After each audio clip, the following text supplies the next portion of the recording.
Good day po mga idol. Ayan, so good day ma'am sir. Welcome pong muli sa Reyes Adipin Farm. So March 21, 2024 po ngayong araw.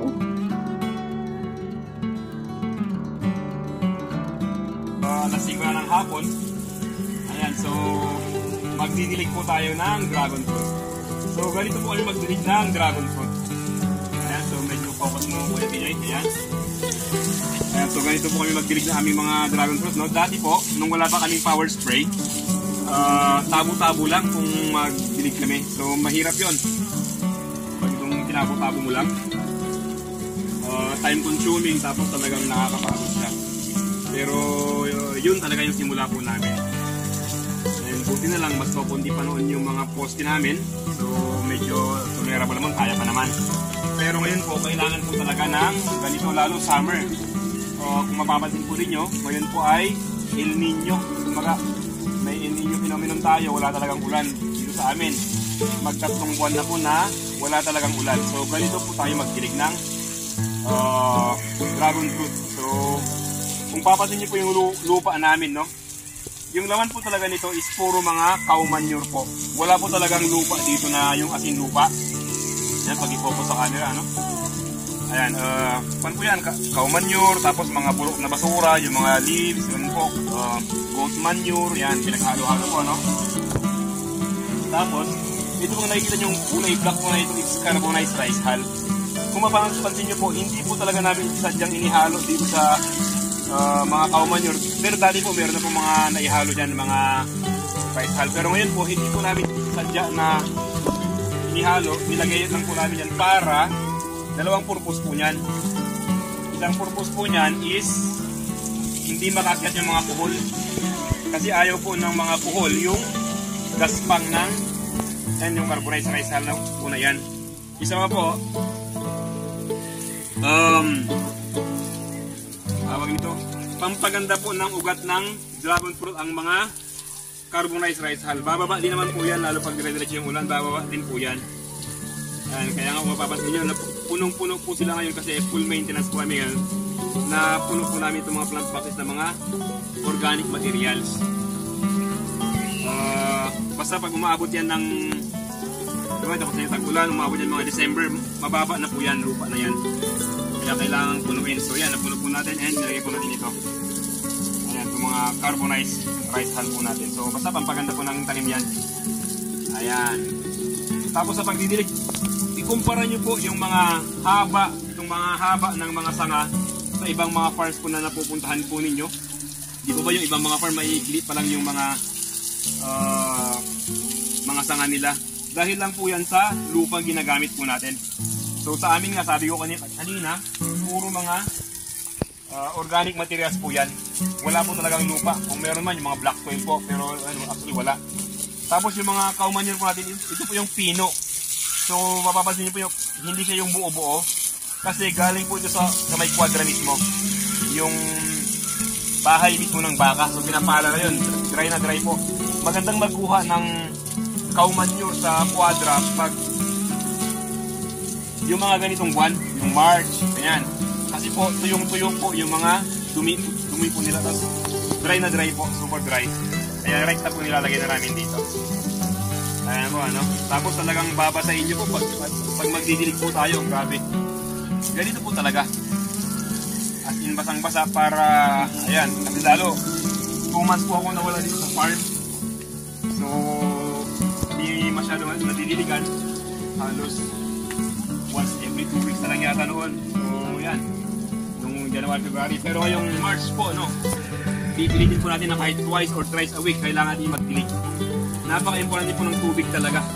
So kung walang tubig po sa farm ninyo, kailangan nyo pong gawan ng paraan. So sa amin po, dati wala rin patubig, no? Pero nung medyo kumila yung farm, ayan, deep well po yung inuna po natin. So 2 deep well po, no? Kailangan po talaga. Kailangan po talaga ng magandang patubig sa dragon fruit farm. Hindi po porket cactus siya, hindi na po kailangan ng tubig. Kailangan po talaga. Ayan. So i-focus mo Kuya TJ, no? Ang ating videographer nga pala si Kuya TJ, no? Ayan. Talagang babasain natin diretso po yan. Naka power spray nga pala kami kaya ganito, no? And before anything else I wanna shout out? Alex Nergym.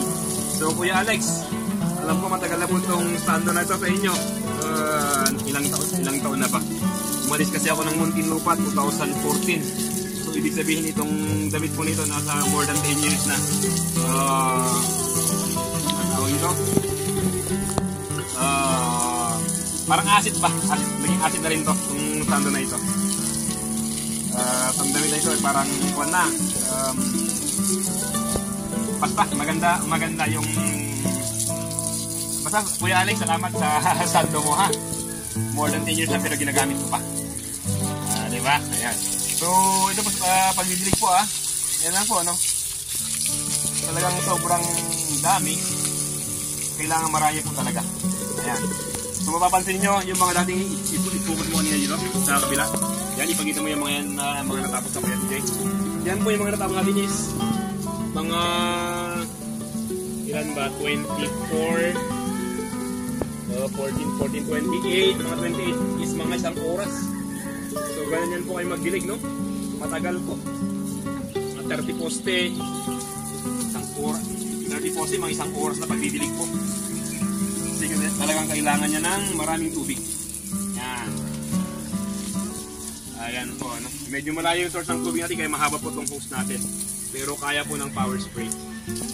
Kung may budget po kayo, talagang kailangan yung paglaanan po. Ayan. Ikumpara nyo po yung mga haba ng mga sanga dito sa mga ibang mga farms na walang patubig or what yan. Makikita nyo po yung pagkakaiba.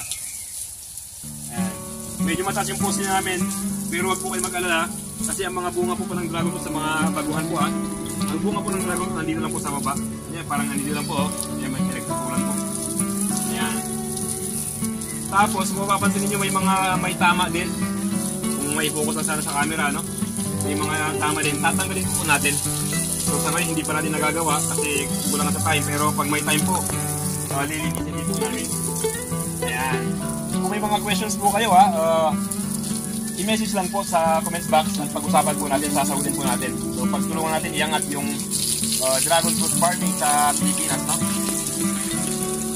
Ayan, pasensya na at medyo matagal tayong nawala sa YouTube. Pero subukan po natin makagawa ng mga videos kahit dalawang videos sa isang linggo, ano? Ayan, para share din po namin yung mga nagagawa natin sa farming.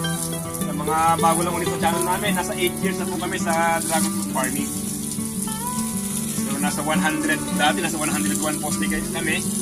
And ngayon nga, nagdagdag kami ng mga hybrid po. May hybrid po kami mga 1, 2, 3, 4, 5, 6, 7, 8, 9. And may additional yata kami mga 12 po na poste. Ayan, no? So, medyo hindi full pa ng ayos yun kasi nga medyo napabayaan nung Thomas na nawala ako. Pero hopefully may gumanda rin sila. Dig lang yan, tubig lang po. Yun lang po sa video na ito, no? Kung may mga questions po kayo tungkol sa pagdidilig ng dragon fruit o kaya sa tungkol sa dragon fruit, pag-usapan po natin. Comment lang po. Thank you for watching. God bless.